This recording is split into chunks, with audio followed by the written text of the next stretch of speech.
Okay. Okay. All right. So we'll talk about group mentoring for a little bit first. And there's a couple of topics: school partnership agreements, how y'all are engaging group mentors in outreach efforts, and I guess whether you are, and any feedback you had on the implementation guide if you had a chance to look at it. So for school partnership agreements, there's like an update, and there's a part where I mostly just want to hear from you all about how that's going. So the two updates are that on the agreement, I don't know if you remember, but in the summer there's one little part on the agreement that says the agreement will be governed by California law. And we thought that at the time, that should be modified for every site. So if you're in New York, that should say this agreement will be like overseen by New York law. But actually, we just double checked with the lawyers at Stanford who help us do the risk assessment, and they said that it should be California for all of them, regardless of the site that you're at, because Summer Search is located in California. And we share a tax ID number across all of our sites. So I made that note in the document itself.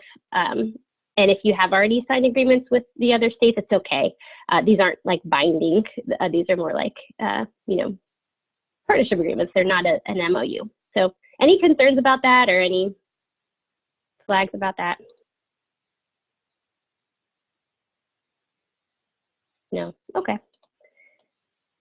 The other thing is I realized I never posted an agreement for the co-located schools to SharePoint. So I did. I put that up there, and on this agreement, you'll see there's room for multiple schools to add their contact information and also multiple schools to sign the agreement. There's also language in there that says that's explicit for the host school because their responsibilities are a little bit different. So I know that not all of your sites will need that one, but it's up there now on the program resource page. And I think I linked it in our notebook for today if you need that. Okay, those are all my updates about the agreement. I just wanted to now see how they're going. I know last time we talked, we agreed that we just collect them from any schools that are hosting groups or participating in group mentoring. So I'm just wondering both how the conversations are going as you're reviewing them in your partner meetings, and also if you're getting them back from schools or if you're hitting any roadblocks. So I'll just open it up here and take some notes as you guys fill me in.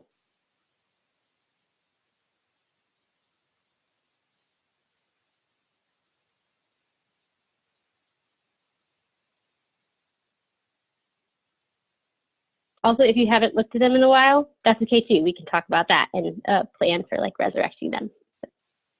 I know they're new this year.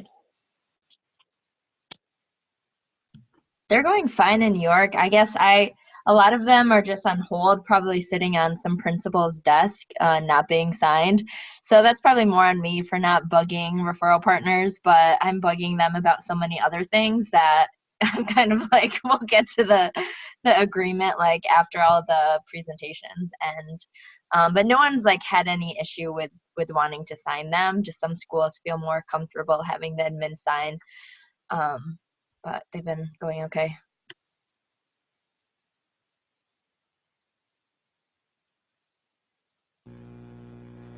Yeah, in Philly, I'm supposed to like send out some emails to figure out a time that we could connect about it. Like I've mentioned it, but I think like Aaron here wants to make it more a formalized kind of meeting where we like sit down and just get it done in one swoop. Since we have a lot less to deal with in terms of like numbers of schools, like it's easier for us to just schedule out like a meeting like that. So that's what our plan was, try to hit them before like the holiday breaks come.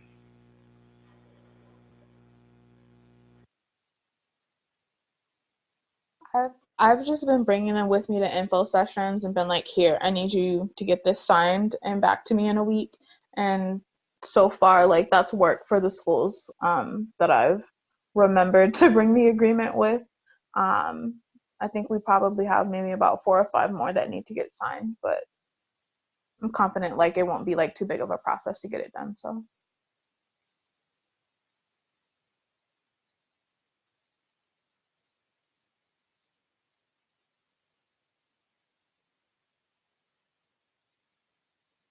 Bay Area or Seattle, anything different in your experience?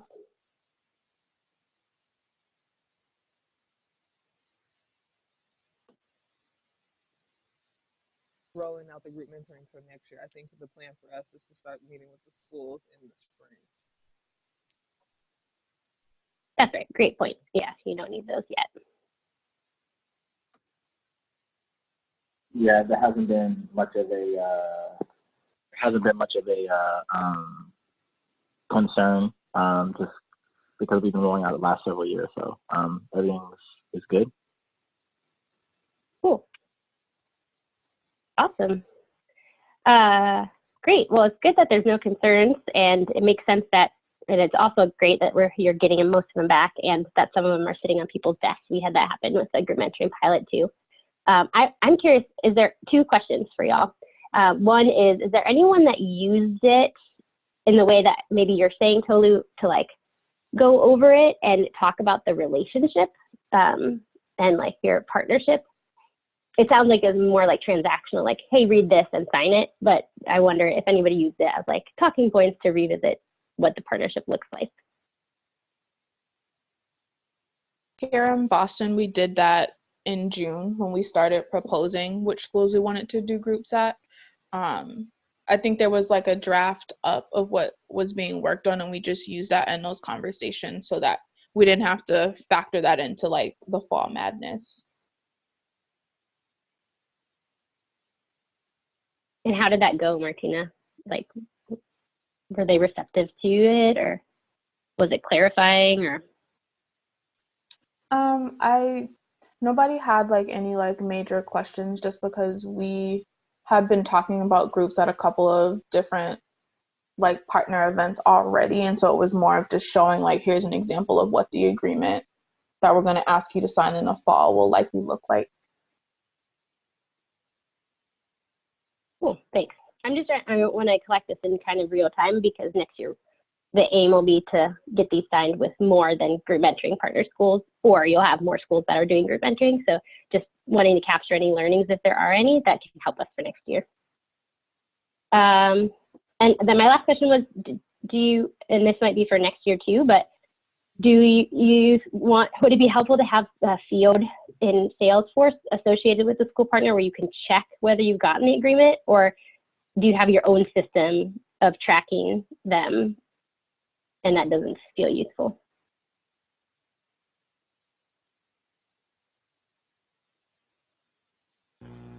I think it'd be helpful to have it on Salesforce, just like as a, like where you have like the school page on Salesforce, then like seeing if you have the partnership agreement. I think that would be like a cool add-on.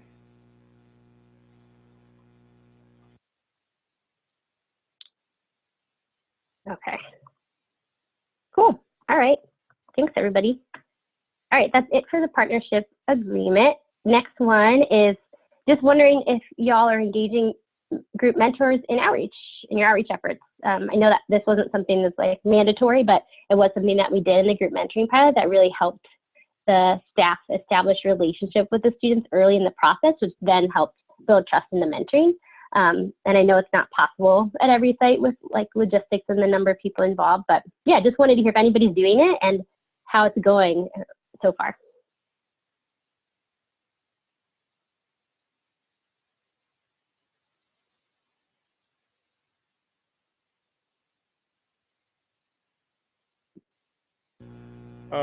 It's kind of, I mean, just the setup in Philadelphia is a little bit different. So like normally I have staff members always help with like outreach presentations, so they already have like at least one, like if they come to an info session or they'll come to a help session, so they just familiar with the students, so they get a glimpse of like all the staff members, and like all of us are going to like have a group, so it's just been already in place. But yeah, I like the idea of just having group mentors in the outreach process, because the students definitely feel more comfortable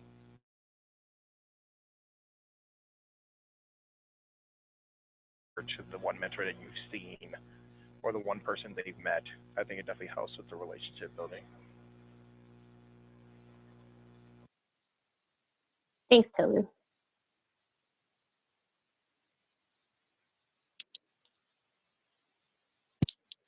Anything else from other sites? We haven't assigned mentors to a group yet, so that just hasn't been possible for us here in Boston. Got it.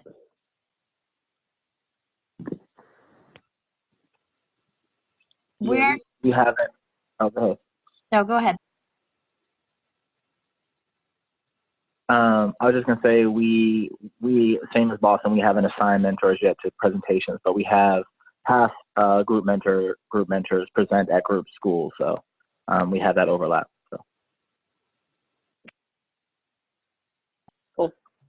Yeah, in New York, we're still hiring our second group mentor, but one of the program associates that just hired used to actually work in one of the schools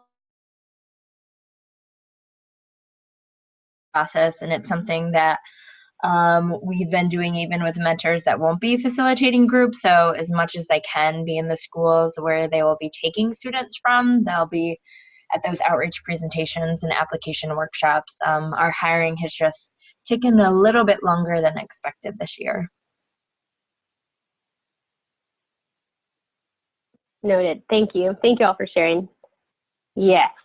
That's a good thought in the Bay Area about mentors involved with groups, and really cool to hear about the mentor in New York who is going to be doing groups and worked in that school. I'll be curious to hear as the year progresses how that goes for their first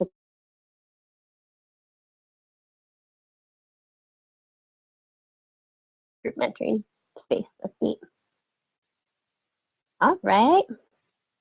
I don't know. I know you all have a lot going on, so if you haven't read the implementation guide, don't worry about it. We can talk about it another time, or you can send me your thoughts in an email. I just wanted to, my initial thought was to share this with you all when it was done, because you can see there are two sections that we still need to populate that are around the training components and evaluation. So all the Salesforce reports and tools that we're working on for the launches.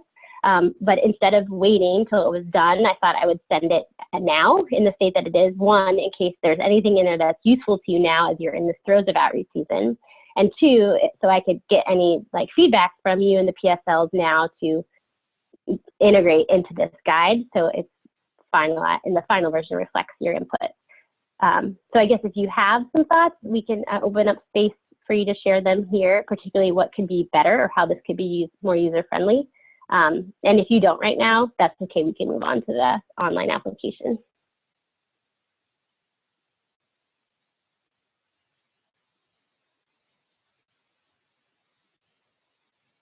I'm still working through it, and all of it for me is really just me just trying to plan ahead. Like I said, since we're not yet doing it, so I mean, it seems all helpful. I don't know how much of it will be used once we actually start following out. So for me, I'm just trying to get an idea of the timeline, more so.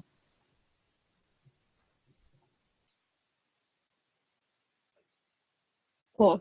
Thanks, Ashay. Yeah, that's true. And I think you'll benefit the most from this because it'll be updated and you'll be able to use it in its best form when you're ready to dive in. But that makes me think I have one more resource I can share with you that is more of the timeline. That's like a visual of the timeline that I can share with you. That might be helpful too. Okay, thank you.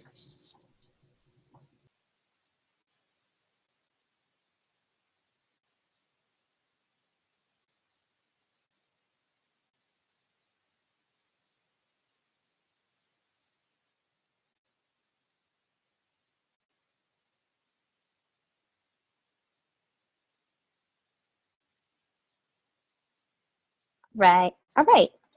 Well, without further ado, I guess one little thing that this was in Thrive too, but we've been talking about the scope of group mentoring implementation for FY20, as the percentages of sophomores.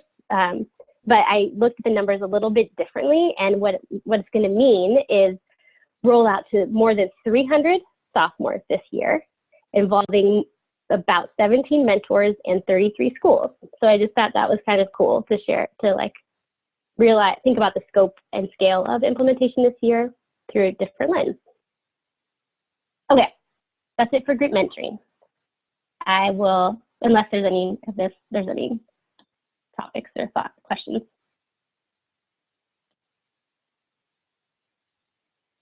Okay, all right, Rongsan, I'll turn it to you for online application. Okay, give me 1 second. Let me see where we are. Online application. Okay. Okay, so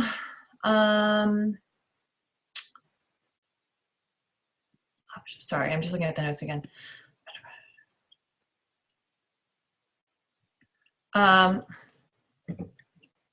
Option to track correspondence with application. Oh, sorry. Just trying to, it's been a long week. Apparently I can't make sense of the notes that were in the notebook. Okay, so I just wanted to let everybody know, now that we have a process where we're submitting the students' contact records into Salesforce as they're doing the application and as they're kind of getting kind of all the parts ready, there is an option for you if you want to. It's not required by any means, but if you want to track how much time you're spending with each individual student and like helping them get parts of their application done or things like that, or separate outreach to those students to get pieces of their information into Salesforce, you can add an activity like you do to your students that you're mentoring now, and you can pull reports on that to track that. So I think maybe Boston might be doing that. Tolu asked about the option of whether or not they can track outreach to students, and so that is possible. So as long as they've got a record in Salesforce, you can go under activity history, click log activity, just like you do when you're mentoring your regular students. So know that that is an option, and that way you can track and know what you've talk to the student about or how you might have helped them. But as I said, it's not required by national by any means, but if it's helpful for you to kind of know what you've done with each student and things like that, you can definitely feel free to do that. So I just wanted to let you know that that is an option for you. Could you mass create then too? Say that one more time. Can you mass create like outreach efforts? Like, oh, mass create. Right. Yeah, so could we do that? Right now the grid is formulated to only show enrolled students. So if you want to do that, if you're thinking about sending out like are you thinking about like sending like mass emails or just like mass calls or just kind of like adding them in a batch to like maybe the handful of students that you've been reaching out to, or what? Yeah, so that's what we've been doing, like saying like mass, like just send one first batch of like mass emails to like applicants so that they know exactly like what's expected of them next. So for the ones that have already submitted? Yes. And then we're gonna send another one after like I'm completely done with all my school visits. Gotcha. Yeah, let me put a note on that to get an updated grid so you can do something like that. The other possibility is that we could use the mass email function. No, we can't do that because, sorry, take that back. Pretend you didn't hear that. We can only do that with a templated email. You can't do that with one-off emails. So I will get, if I can find my pen, a note to get a grid started so you can do that, and then at least note like any reminders or any other communications that you might send off to students. So then what would the report be that you said that, oh, if you were trying to track this, you could just pull a report? Do you already have a report built out? Or? No, but you can get a report, or we can modify the existing contact report where you can look at that too. So I'll set up, I'll write a note to set up some of those. Those should be pretty easy to get going. Is that something that a lot of you think that you might be doing? Just trying to get a gauge.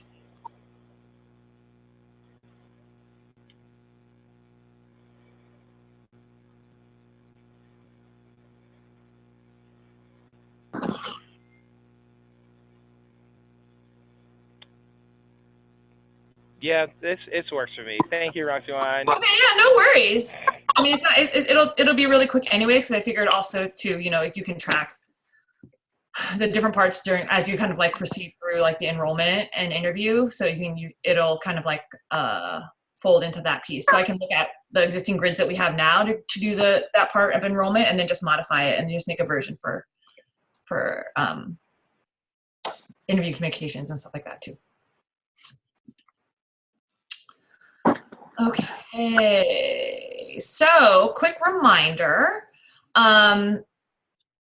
is that as students are moving through the process and you're receiving documents, it's just a reminder to get in there, not only to check the documents that come through on the grid, but also to mark off the things that they have turned in that meet the requirements, right? And so some questions have been coming through of, oh, you know, the student doesn't seem to be advancing through the process. They've already submitted part 1 and they already have this part of their documentation in, but it still says their part 1 submitted, they're not part 2 in process, right?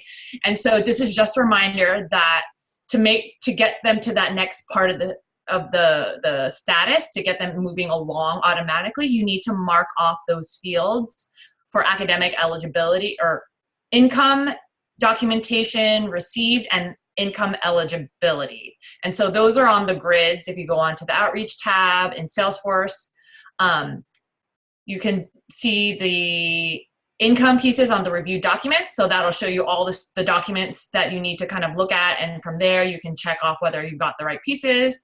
Or if you look at the review academic documentation piece, you can go on that grid and then also mark off what has been received there. So advancing the students in terms of like that status field is all contingent upon data entry on our side, not the upload piece. So like them automatically uploading it doesn't automatically mark it. We have to go in there, make sure the document's the right thing, and then mark it ourselves. Okay, so just a quick reminder about that part.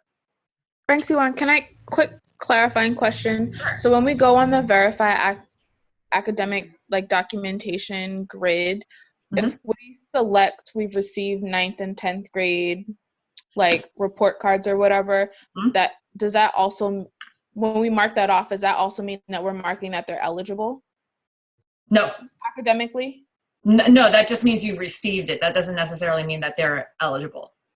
Okay, so there's not like the way that there's like an income verification tab to say they are eligible by income, there's not the same thing for academics. Correct. At this point, yeah, that's correct. Cool. Thank you. Yeah. And then another piece too, the difference between review documents and verify academic documentation. Review documents won't show all the students. It just shows all the students that have uploaded something via the form. So if you want to see a list of all the students that still need to have some kind of documentation verified, use the verify academic documentation. I'll actually rename that grid to something that shows that you can see all the students there that need to be verified, but all the students will show up on that second grid, verify academic documentation.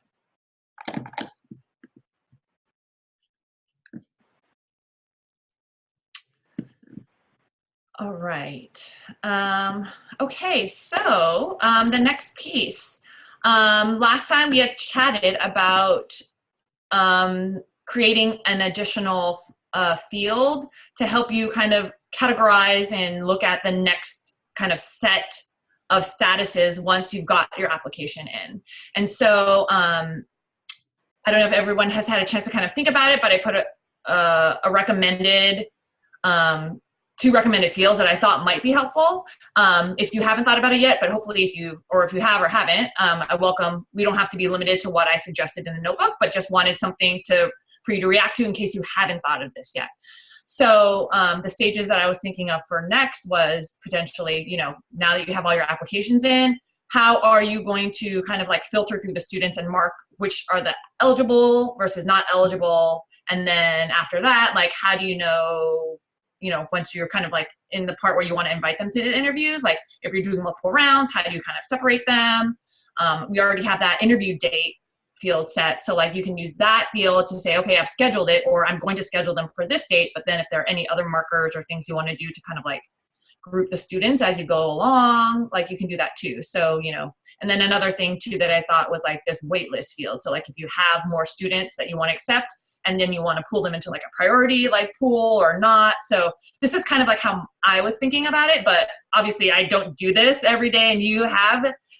So wanted to just open the floor up to your thoughts on what you might need, what might be helpful, if what I propose is on the right track or if it's not helpful or, whatever, however it is. So I'm just going to open it up for all of you to chime in and let us know what works, what would work for you.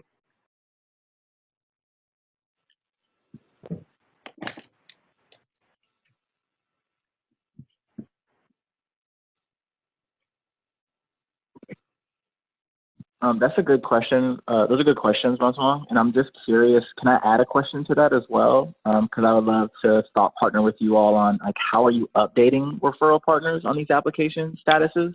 Because I feel like because we're working from a similar template, we can maybe like just create one updated kind of email that we can all send out instead of all of us kind of recreating the wheel on our own. So I don't know if that'd be helpful too, but like I think for me as I'm like managing this new process, trying to figure out how to like gather what documents and like, cause like some kids, like, so they submitted part 1, that means we need their income and grade documents. But then for the kids that don't, that have not quite submitted their first part, we still need, like, I still need the kids to do that before even getting to the income and grade piece. So I'm just kind of curious too, for the folks, I'm kind of curious to hear that as well.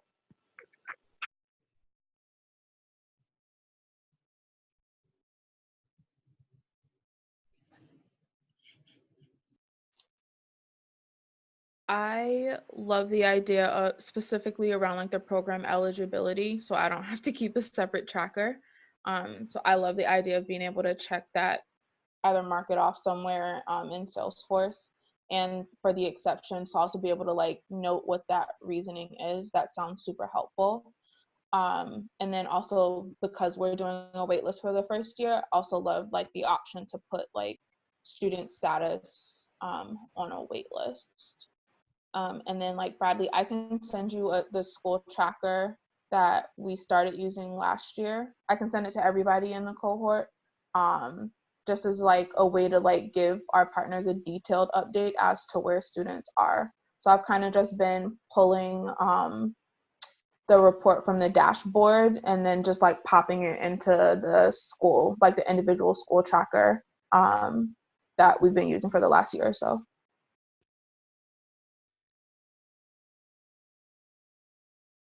Yeah, also adding to just like sending follow-up emails. So just like whether it be like a weekly thing, and just kind of letting them know, like, if there's a new student, if they're, just constantly like tracking the progress and kind of comparing like what the previous data was in regards to like progress versus like what it currently is.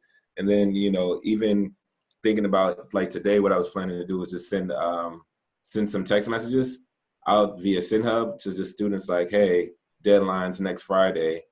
Just want them, just a reminder. So that's kind of what follow-up has been looking like just for me in New York.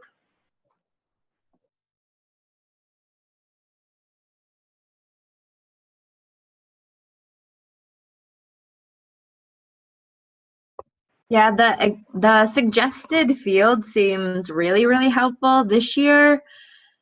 Just in like informally reviewing our document so far, like over 50% have kind of been over income, but will still, so like technically they're not verified by income, although we want to note that we're just going to be making an exception to them. So that feels really helpful, but also is like data that we can show, whatever, 50% of our applicants actually don't even meet the income guidelines that we've laid out. But because we need those numbers, we're going to interview them anyways. But also, does that mean we need to revisit what the income guidelines actually are?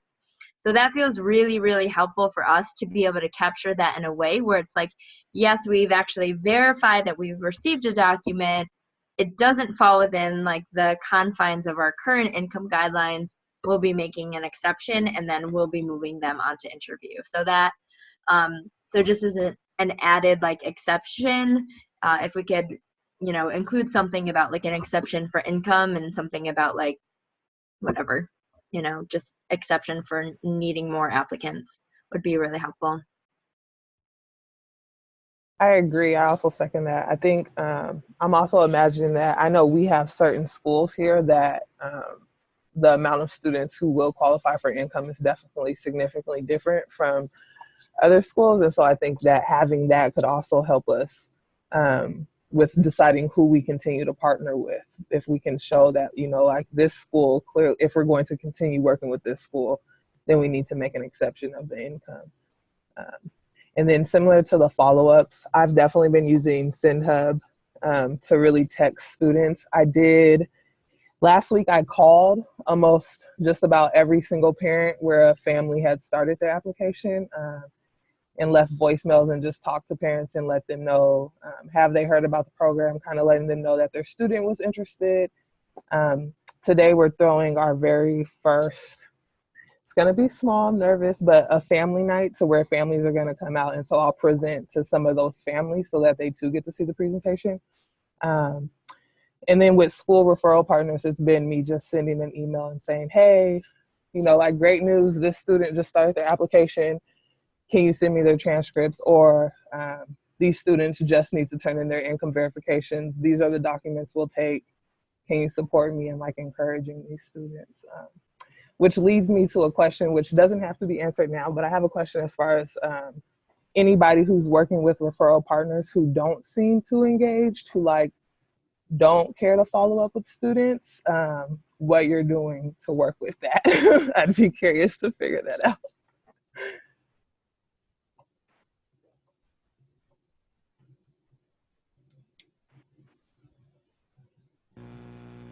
To answer your question about the referral partners, in those cases, one, that's just I feel that because that's definitely a struggle. Because that's just like they're the head of the snake, and like if they don't provide the support there, it's very hard to have success there. Normally, I think what you're doing is really good, like connecting with the parents, connecting with the students. It's one of those things. It might be a pop-in, right? Because sometimes at schools it's just so busy that like even though they provided emails, like they just don't look at it like that, or look at a time when you're waiting for a response. So that's when like one thing like my ED tells me is just like, yeah, you have to meet them where they're at and go to them, and that might be just more preferable, or like at least finding when they have their prep period if they're a teacher. So teachers is really hard, but if they're like a counselor or like administrator, you could definitely do a pop in. That's like something you could schedule out and just do. Like if the teacher like finding their prep period and seeing if you could just do come in at that time just so real quick, and when you're in their face they normally like get it done, if you're comfortable with that, because like that feels like a confrontation, and we don't want all that. No. Well, honestly, Yeah. I'm thinking of just like I've proposed like of having office hours at the schools, so that I can just be like, hey, I'll actually be at your school next Tuesday or next Wednesday, and if you want to bring it to me, because I can tell that the referral partner just is for whatever reason is busy, is just not following through. So I've definitely thought of that. So I'm glad to hear like the second follow-up of yes, just like pop up. Yeah, for sure.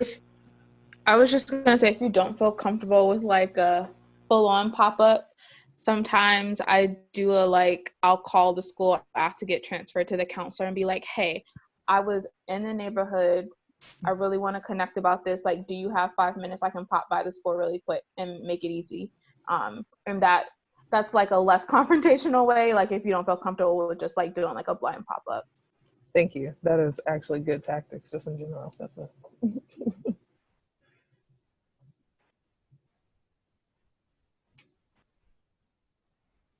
a I think it can also be helpful to sometimes offer an exit strategy. So like really butter folks up and be like, it just seems like you have so much going on right now. You're doing so much. Is there any way that I can connect with anyone else at the school to like get this taken off your plate? Because sometimes like RPs, they've just been handed it down by someone else or the admin gives them and they're like, I do not care about this and I don't really care about you, whatever. And so if you're like, I can talk to so-and-so, someone else, if it's more like you need me to have that conversation. So yeah, that can be helpful too, but I just commiserate with you. It's real. Yeah. We've all been there, continue to be there. And there's like not a one size fits all solution either. No, true. Yeah, thanks. I'm glad to know it's happening.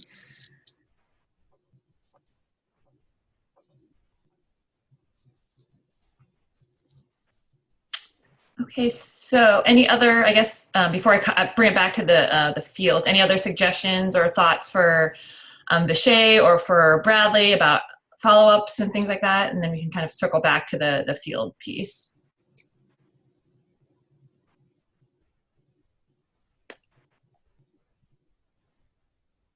Okay, so it sounds like everybody is kind of like in agreement to have like an eligibility field, yeah. And it sounds like as well, it'd be great to have further delineations by exception types and maybe in eligibility types. So do you all feel comfortable kind of like just brainstorming really quickly what those ones might be that would be the most useful to have? Do you want it for both in eligibility and for exceptions, or one over the other? Or?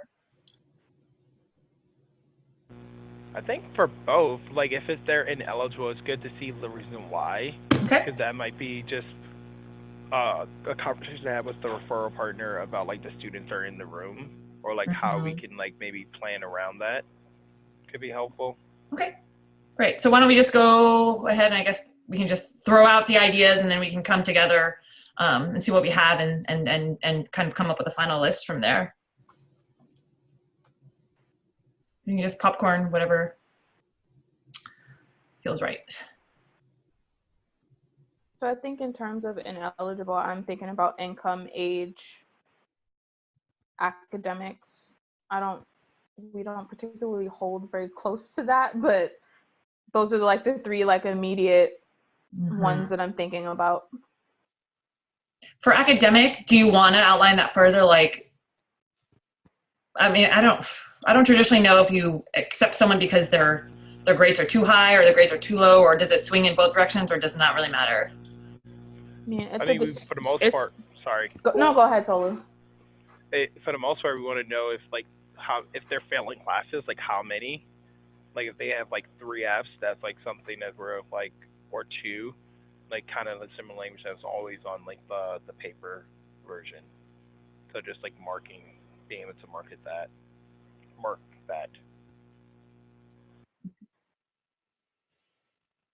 Yeah, I agree that it'd be helpful to flag. In the day where actually grades are not really getting in the way of students applying. Even if they have 3 Fs, I'm encouraging them to apply.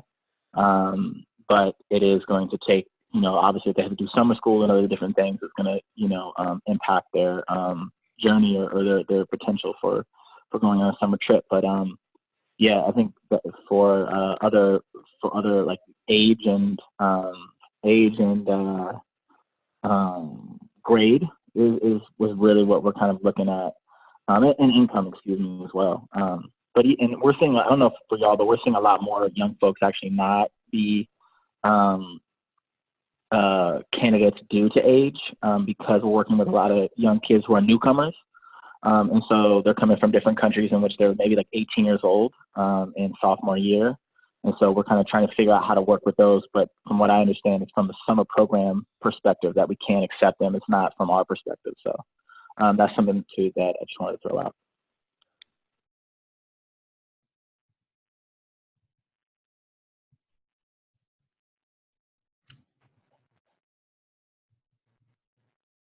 For the academics then, would it be better to define it as low academics, or and then also to what Bradley said, is summer school like a separate ineligibility, like summer school attendance versus like an academic threshold, or is it more or less the same?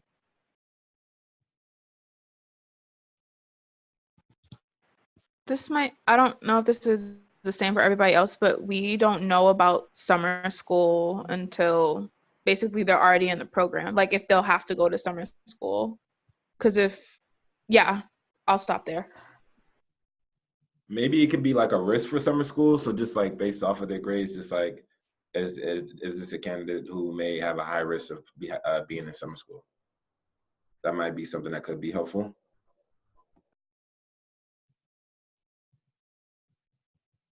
Okay.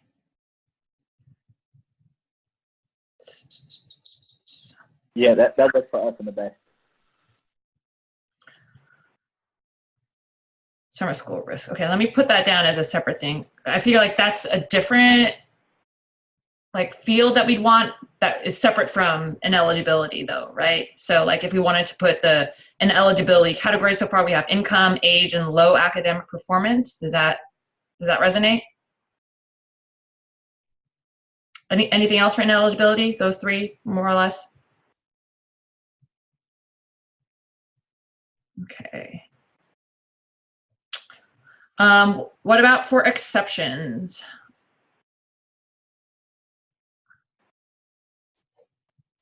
So over income sounds like one.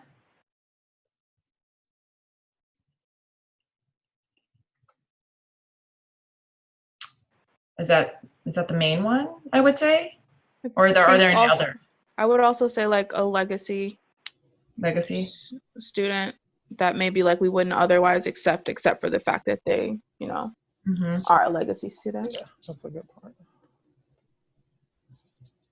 And if we could break down referrals, so I think we're starting to take some staff referrals. So if it could be like, family referral versus alum referral versus a staff referral, I think it'd be really nice to be able to see where we're getting students from in the future. Can we add peer to that list of different referrals? And CBOs too. So, well, would they be eligible otherwise though? So like, let's say they were a peer referral or like a CBO or whatever.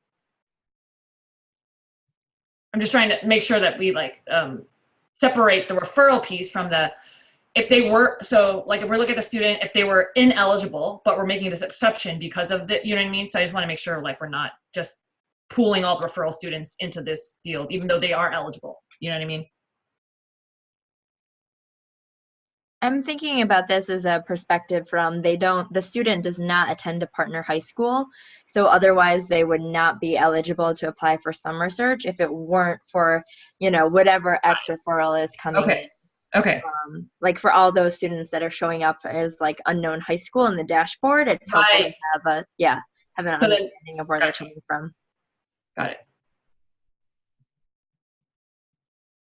Okay, so far I have for exceptions over income, legacy, staff, referral, alumni referral, peer referral, and CBO. Would it be possible, because like I guess like with like what Bethany is saying and like what others are saying about just like the referral versus like the exception, it seems like they would kind of be shown different on the exception would be something additional versus like the different. So like when it's asked like how did you hear about summer search? I guess that's where I'm seeing like that can be versus like the exception being something that would be happening in the back of it. Does that mean, is that what I'm understanding? So I guess, so what we're talking about is we're adding additional, how did you hear about summer search, so that when they do click that it can be separated in a way that identifies like, this is a referral, this is something that's happening through a recent alum, or this is something that's happening through a family member. Is this something like that, right? Okay. I think that makes sense to me too, because just because they're nominated by a CBO or another student, it doesn't mean you're not going to make an automatic exception for them. Right. Right. So I think it does make sense to distinguish those two fields.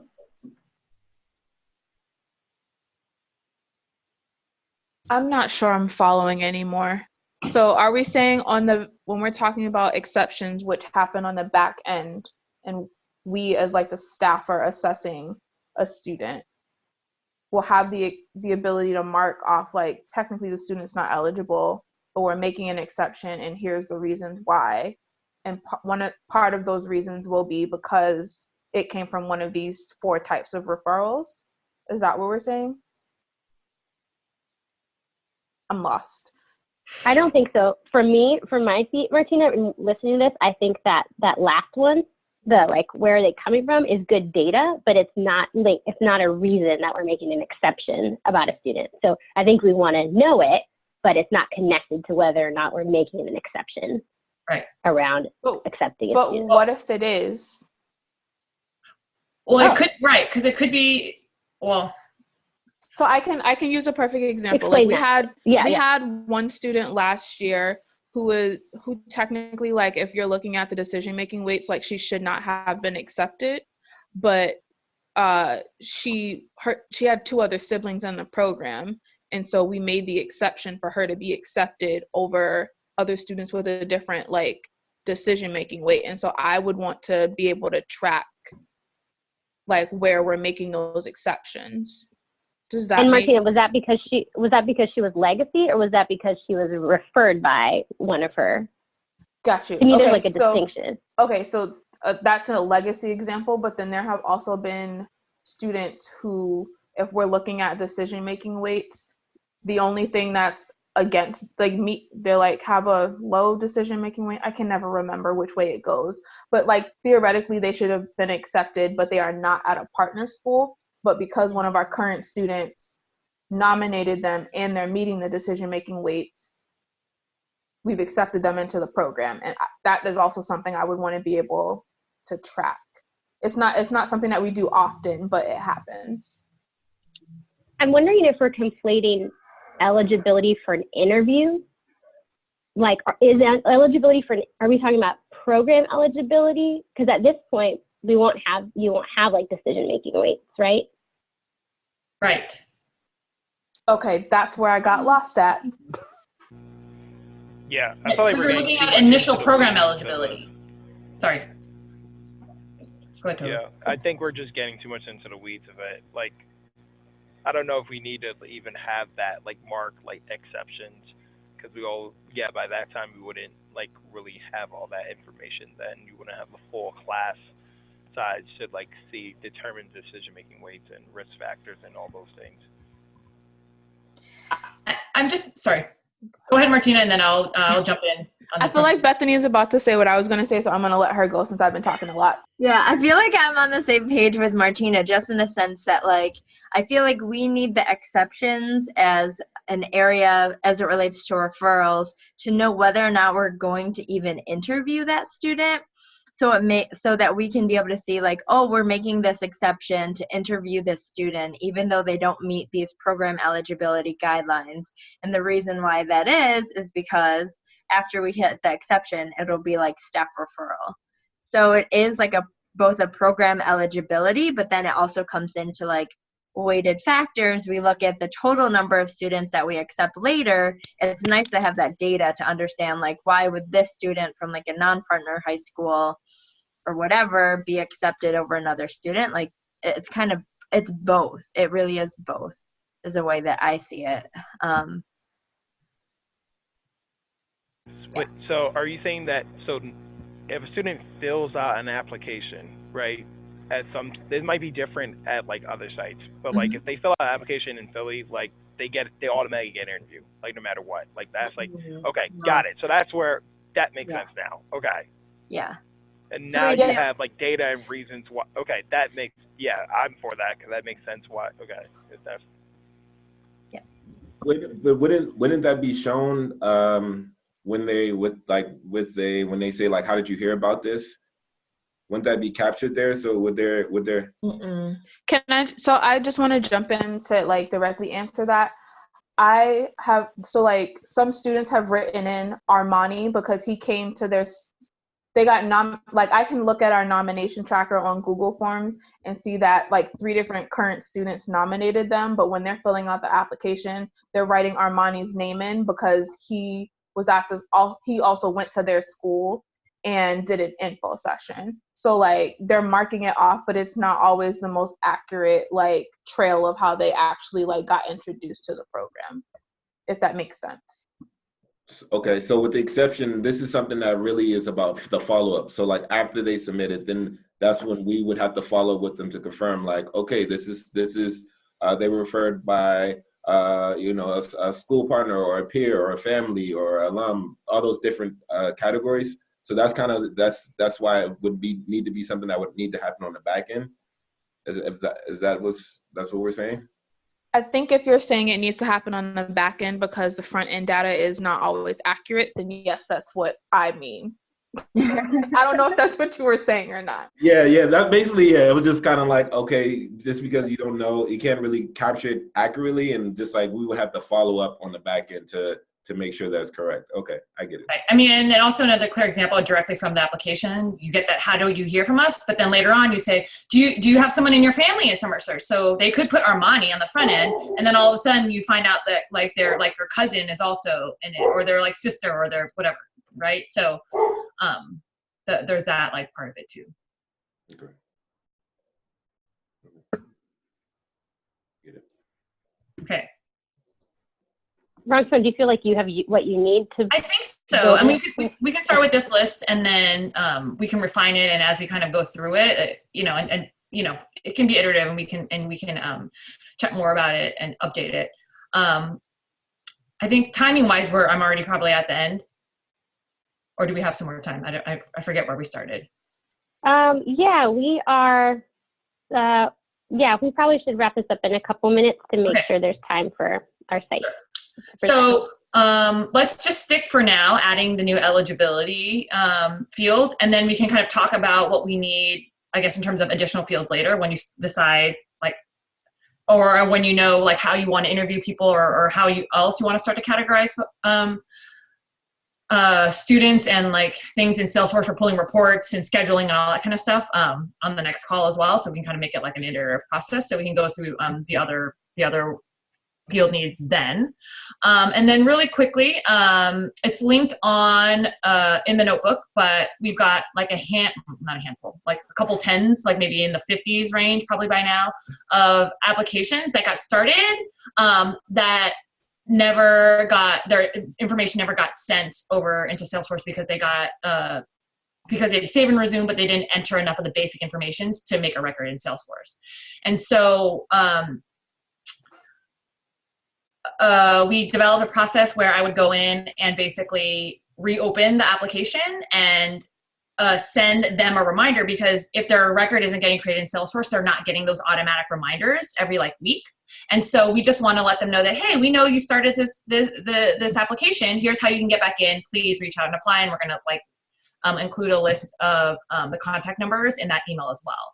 So what I'm going to do is anybody who started an application from Halloween and before, I'm just going to go ahead and reopen and send those off. And then every week for any subset of applications that get started that are a week old at that point, then I'm going to do the same thing there. So then at least that way they get some kind of reminder to kind of and nudge to kind of keep going.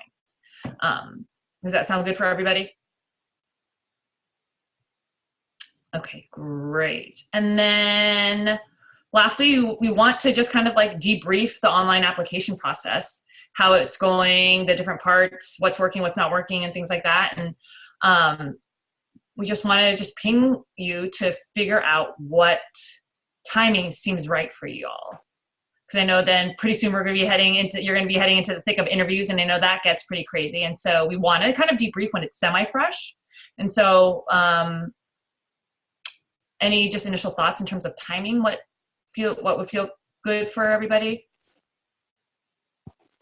In Boston, we're telling students their final deadline is December 6th at 11:59 p.m. So anytime after that, at least for us in Boston, is fine.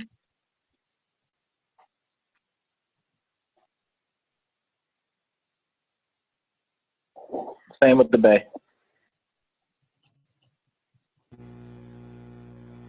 Yeah, we could do that as well in Philly.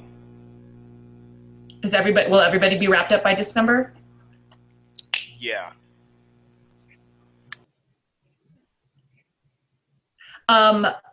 Related then, should I turn off the application on December 6th or December 7th at midnight, or do you want me to keep it open? You can keep it I open. can stop, you know what I mean? So that way that, is there a date that you want it to like stop, like turn off so we, you know what I mean? Because you'll still be getting, you know, if we don't turn it off, like the link will still be live. And I don't know if, you know, without like there isn't like a cutoff date. And then, so I don't want, you know, anyways, we can chat on the next call about a date to turn it off. But just keep that in mind, because then that way, then we can stop kind of like monitoring it and just kind of pay attention to the document upload side. So does the debrief during the December call sound good? Do we have a pack? Is there anything lined up for the December agenda? Does that sound like it would be good? Okay. Sounds good. And then the last thing is if you have just thoughts and requests about reporting, dashboard needs and things like that, just send them my way. We don't have to chat about them now, but we can also talk about them at the next cohort call as well. All right, thank you. Thanks, Wrong Swan, for building all of the dashboard features out. They've been amazing. It's been like so phenomenal. I didn't even watch the trainings and I was like, oh, I don't even have to. Wrong Swan has built this like magical Salesforce wonderland.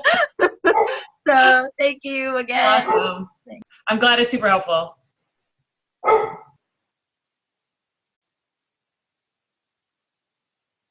Thanks, Roxanne. That's all of our online application items. Okay, we have 20 minutes left, and Martina chatted that her topic isn't time sensitive, so maybe we could prioritize the discussion that Tolu wanted, since Tolu, you're interested in hearing from the cohort about beginning those relationships. I don't know if that's time sensitive. Yeah, it's not time sensitive. It's more like spring planning. So just like a topic if we had time. So we could definitely hit like what Martina, because she like suggested it first and built that out. Mine's is more just like filling thoughts. Yeah.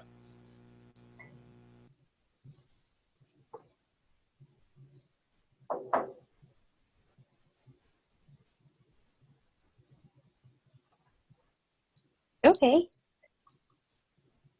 Okay, neither of them are time sensitive. Do you want to go today, Martina?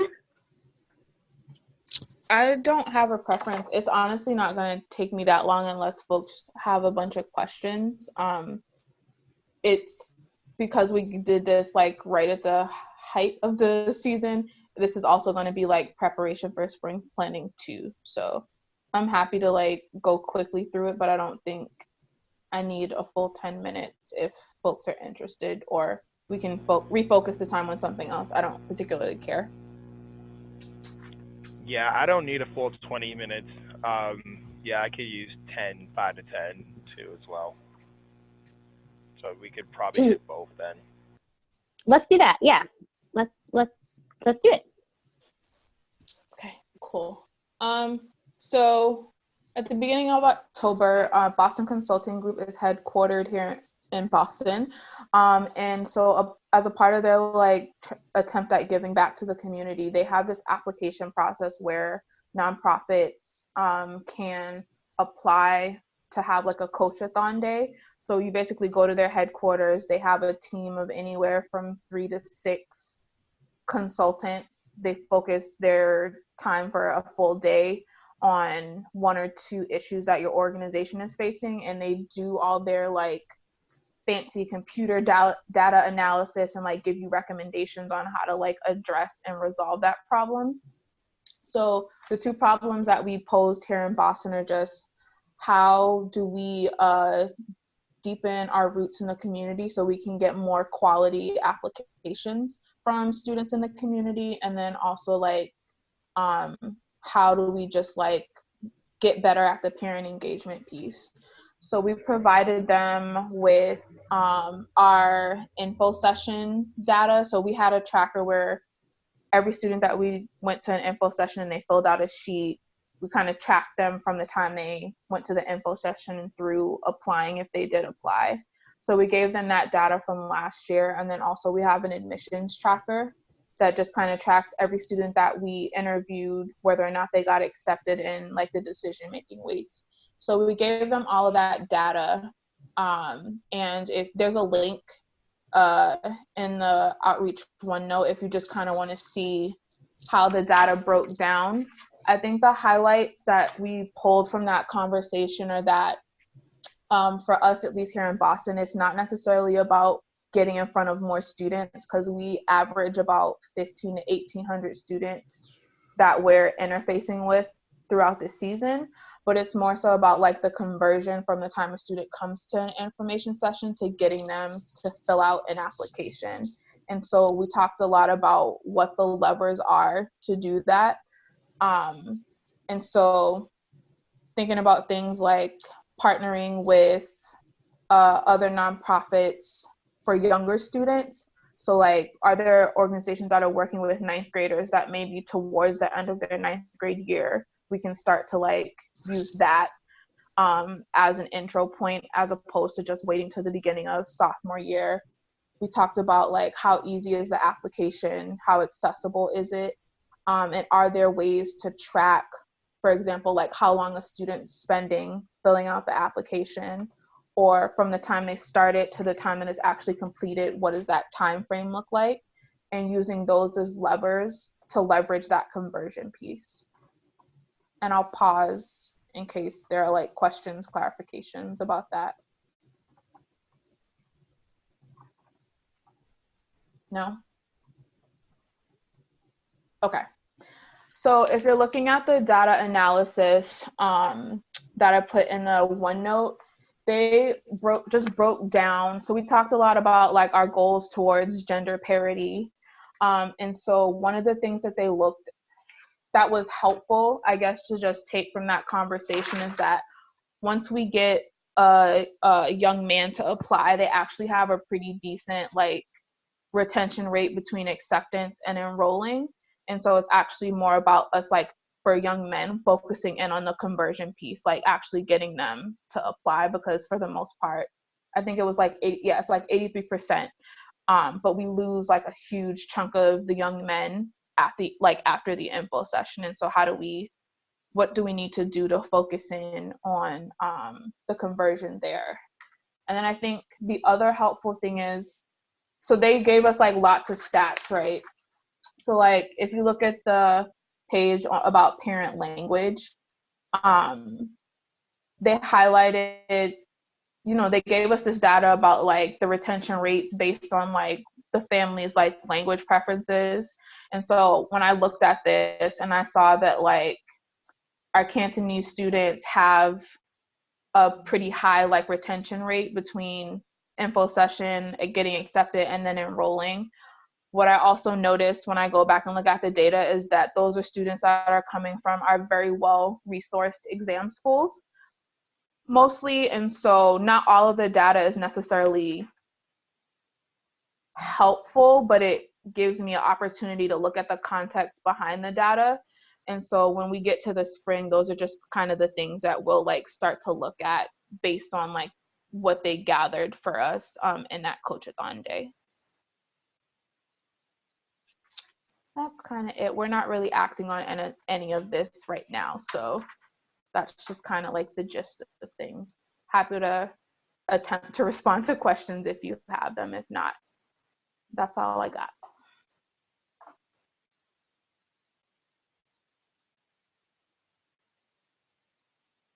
Appreciate you sharing this, Martina. And it's so ahead of time that it could maybe be useful for other sites too.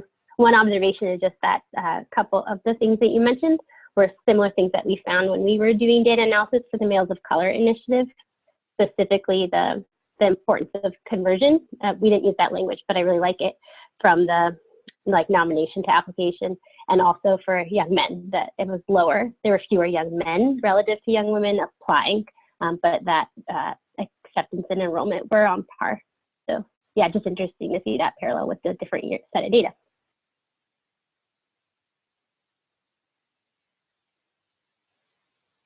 I would definitely like kind of be curious to talk more about that in the springtime, just like what can conversion look like, just because I'm like, feel like, yeah, that's definitely some interesting data. We would love to talk more about that. be thought partners.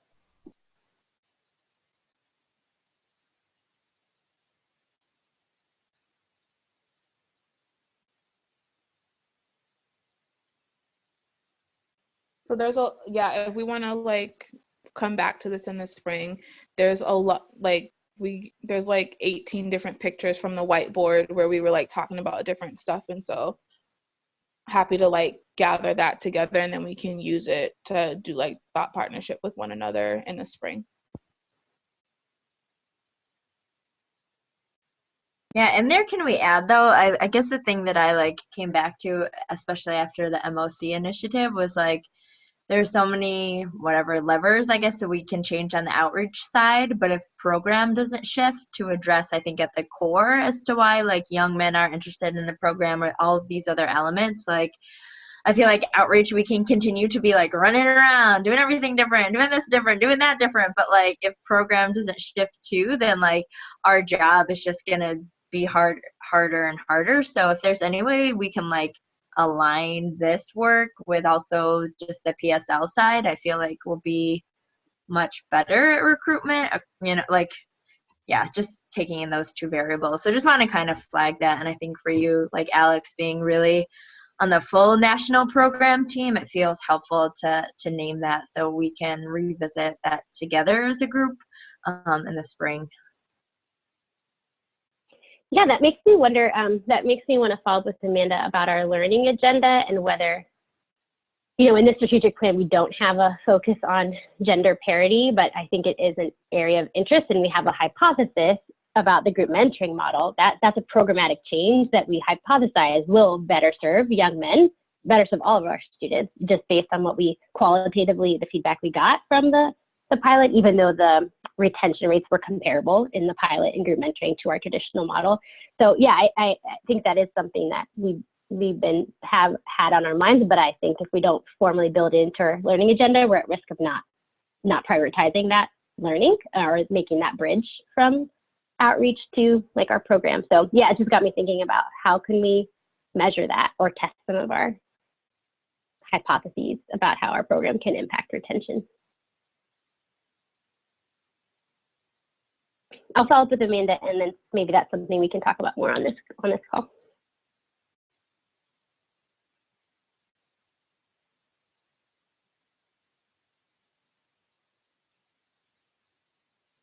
Great, and we can make more time for this in the spring.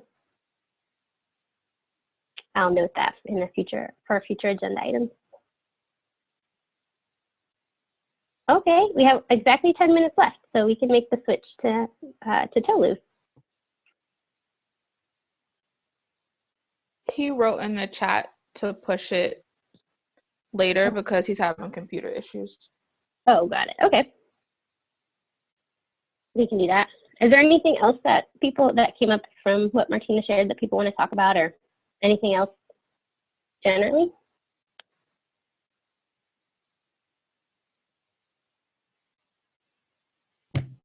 No, just that is the conversion is definitely would be helpful. If I could get, you know, I'm pretty sure like everyone, we have the applications where they're in progress, and just if you could just get them converted, the numbers would just be significantly higher. So yeah, great work. Definitely looking forward to the growth from that and like how to do better and get that on.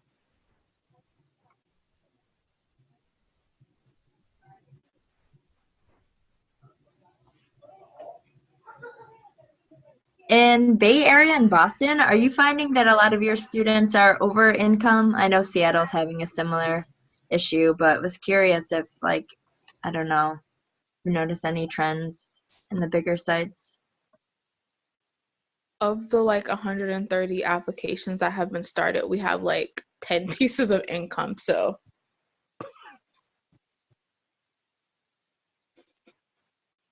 That's one of those situations where I'm just happy to know it's not just me. So. Yeah.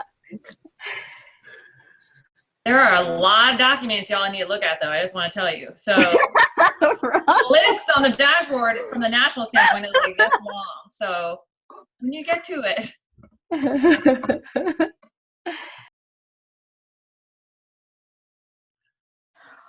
thanks, Yuan. Quick question. since we have some extra time, Yeah. would it be possible, is it possible for us to track against the outreach like KPIs on the dashboard? Define what you mean by outreach KPIs. So so like males, like our male percentage goal, Oh, you want to know like how many males have applied so far? Is that what you mean? So like our goal for FY20 is 40% because that's what it's been for the last couple of years and we haven't Everybody's gotten there goal. yet. But so like I've figured out how to like modify the report and just do it that way.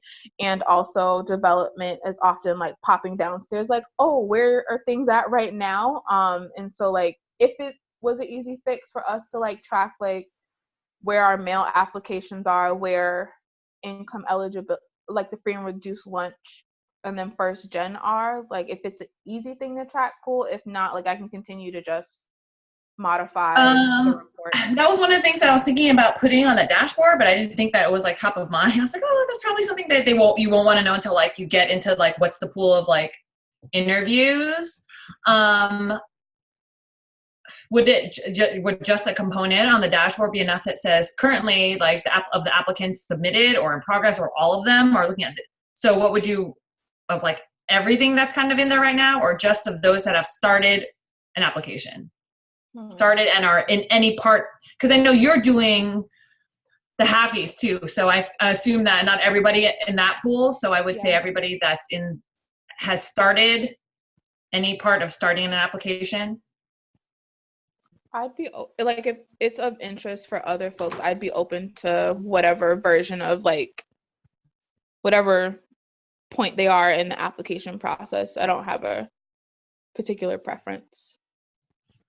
I can definitely do that. FRL is something that isn't populated automatically at this point because we don't have the income documentation. So, and then the first gen also has not been populated too. So those two data points, I can put that in there, but it's just going to show 0 because we don't have those automatically filled with the application pieces. Figured that's something that could be filled on the interview side, or unless you feel strongly that based on the income documentation, you can also mark FRL. I don't know if everyone feels confident that they can do that. And so I can add that FRL piece to the verification grid, and then you can mark that as you go. But for the first gen piece, I because we didn't require both parents to be on there, I don't think you would get accurate first gen data until you bring the students into interview, right? So I don't know that you wouldn't be able to get that. I feel like that's something that that wouldn't be accurate at this point in time anyways. So, but I can definitely put gender. Okay. How does that, anything else anyone want to add to the dashboard?